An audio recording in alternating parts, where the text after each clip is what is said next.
এক জাতি এক নির্বাচন এই সম্পর্কে এখানে আলোচনার সভা রাখা হয়েছে।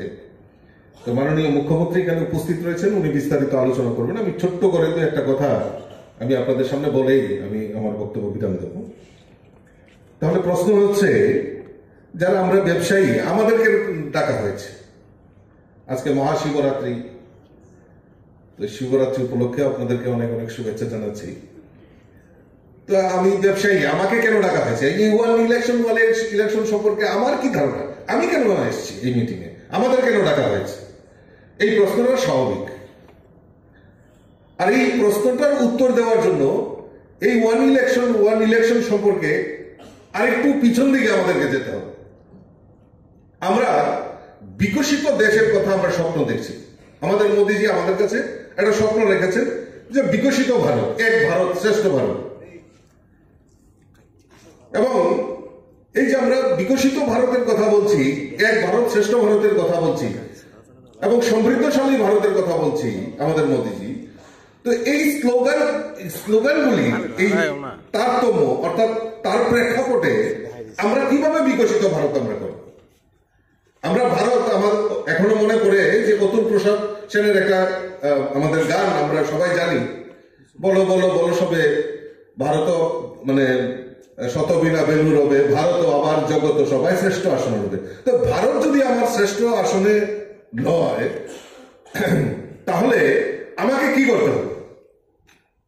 আমি বিকশিত ভারতের কথা একদিকে বলছি, ভারত আবার জগত সবাই শ্রেষ্ঠ আসনে রবে সেই কথাও বলছি, আমি এক ভারত শ্রেষ্ঠ ভারতের কথা বলছি।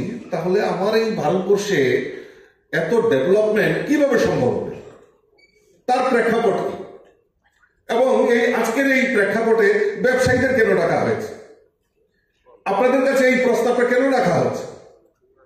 এই কারণে রাখা হচ্ছে যে সমৃদ্ধশালী ভারতে আমাদের ব্যয় সংকুচিত করতে হবে, অর্থাৎ আমাদের আয় বৃদ্ধি করতে হবে।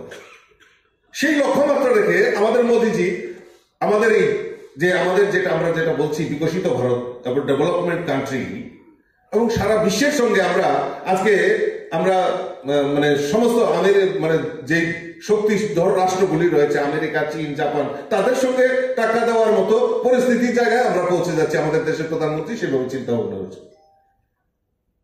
আজকে দেশের প্রেক্ষাপটে আমার জানতে হবে, আজকে দেশের আমরা ইকোনমিক ইনফ্রাস্ট্রাকচারে আমরা 5 নম্বরের পজিশনে রয়েছি। মোদীজি বলছেন যে আমরা 3য় নম্বরে চলে যাব। আরে এটা কি করে সম্ভব? তো মোদীজি সবচেয়ে আগে যেটা বেশি করেছেন, মানে যেটা ভালোভাবে চিন্তা করেছেন, সেটা হলো ট্রেডিং। অর্থাৎ আমরা চিন্তা করতে পারি না যে আমাদের প্রায় 140 কোটি দেশের জনসংখ্যার মানুষ, আমরা এই 140 কোটি জনসংখ্যার মানুষ আমাদের কাছে একটা বিশাল বড় মার্কেট। আইফোন আমরা বাইরে থেকে আনতাম, বাইরে ম্যানুফ্যাকচারিং হতো, বাইরে এটা প্রোডাকশন হতো, আমরা আনতাম, আমাদের দেশে বিক্রি হতো। আর এবং এই আপেলের যে ফোন, আইফোন, এটা সারা পৃথিবীর মধ্যে এই ভারতবর্ষে সবচেয়ে বেশি বিক্রি হয়। ভারতবর্ষে এত বড় মার্কেট, তো why not manufacturing in India?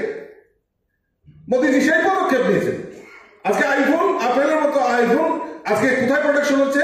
আমাদের ইন্ডিয়াতে প্রোডাকশন হচ্ছে, এবং আমরা সেটা এক্সপোর্ট করছি ভারতবর্ষে, মানে বাইরে আমরা প্রোডাকশন এক্সপোর্ট করছি। অর্থাৎ ইনকাম কার হয়েছে? আমাদের হয়েছে।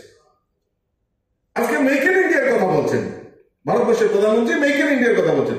আজকে আমরা সৌভাগ্যবান যে আজকে মোদীজির নেতৃত্বে মেক ইন ইন্ডিয়ায় আজকে প্রতিরক্ষা ক্ষেত্রে যে আমাদের অস্ত্র শস্ত্র লাগে, তার 60% আমাদের এই ভারতবর্ষে এখন তৈরি হচ্ছে।